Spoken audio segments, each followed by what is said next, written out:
दुर्गा सप्तशती देवी कवच। दुर्गा सप्तशती देवी कवच।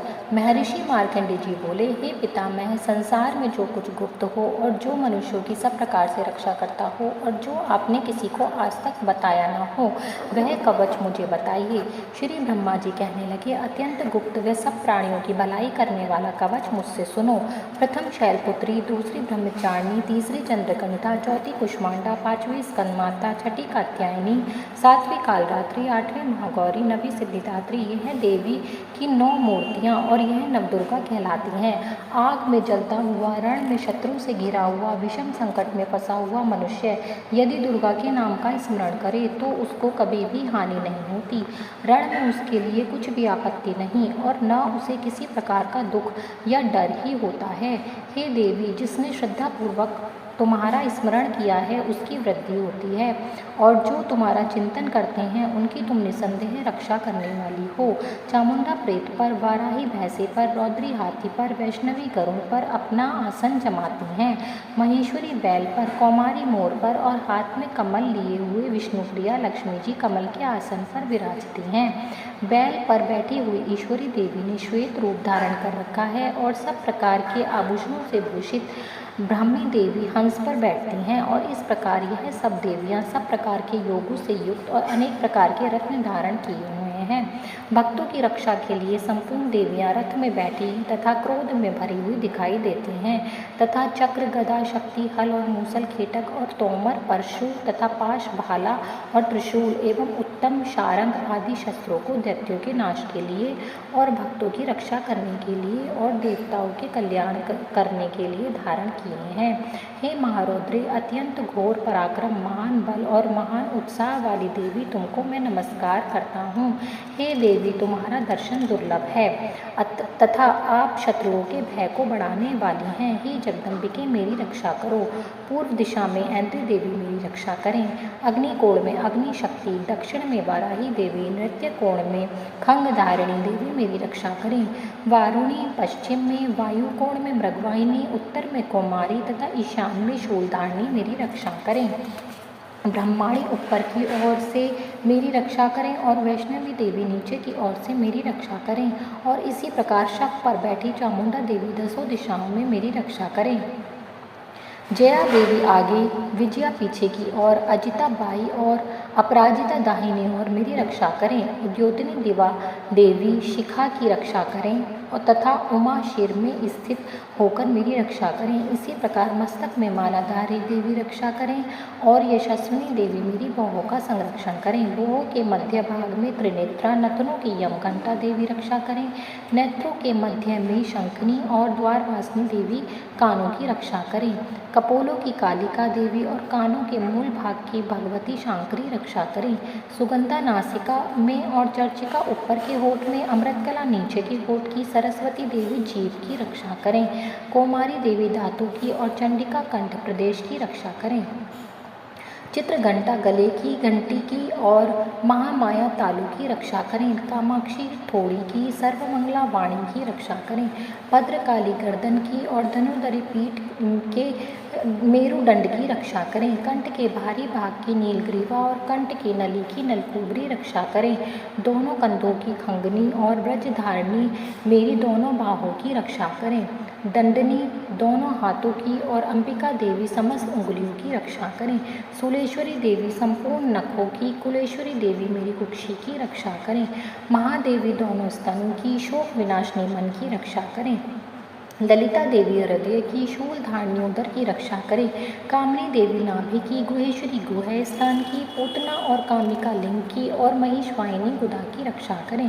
संपूर्ण इच्छाओं को पूर्ण करने वाली महाबला देवी दोनों जंघाओं की रक्षा करें।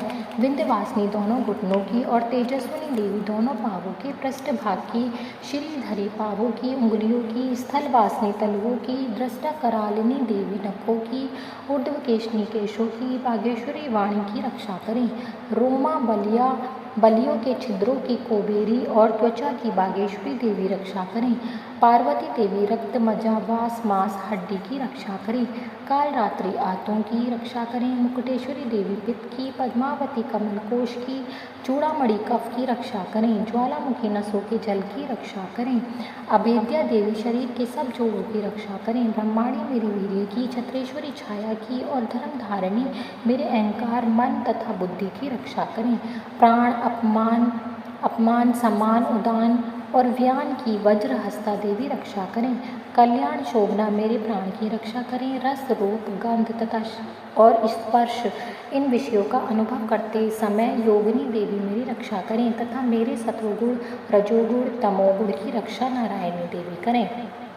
आयु की रक्षा वाराही देवी करें। वैष्णवी धर्म की तथा चक्रिणी देवी मेरी यश कीर्ति लक्ष्मी धन विद्या की रक्षा करें। इंद्राणी मेरे शरीर की रक्षा करें और हे चंडिके आप मेरे पशुओं की रक्षा करें। महालक्ष्मी मेरे पुत्रों की रक्षा करें और भैरवी मेरी पत्नी की रक्षा करें। मेरे पद की सुपता तथा मार्ग की क्षमा करी देवी रक्षा करें। राजा के दरबार में महालक्ष्मी तथा सब और व्याप्त रहने वाली विजया देवी चारों ओर से मेरी रक्षा करें। जो स्थान रक्षा से रहित हों और कवच में रह गए हों उसकी पापों का नाश करने वाली जयंती देवी रक्षा करें। अपना शुभ चाहने वाले मनुष्यों को बिना कवच के एक पग भी नहीं जाना चाहिए, क्योंकि कवच रखने वाला मनुष्य जहाँ जहाँ भी जाता है वहाँ वहाँ उसे अवश्य धन लाभ होता है तथा विजय प्राप्त करता है। वह अभीष्ट जिस वस्तु की इच्छा करता है वह उसको इस कवच के प्रभाव से अवश्य मिलती है और वह इसी प्रकार से महाऐश्वर्य को प्राप्त होता है। कवचधारी मनुष्य निर्भय होता है और वह तीनों लोकों में माननीय होता है। देवी का यह कवच देवताओं के लिए भी कठिन है। जो नित्य प्रति नियम पूर्वक तीनों संध्याओं को श्रद्धा के साथ इसका पठन पाठन करता है उसे देव शक्ति प्राप्त होती है।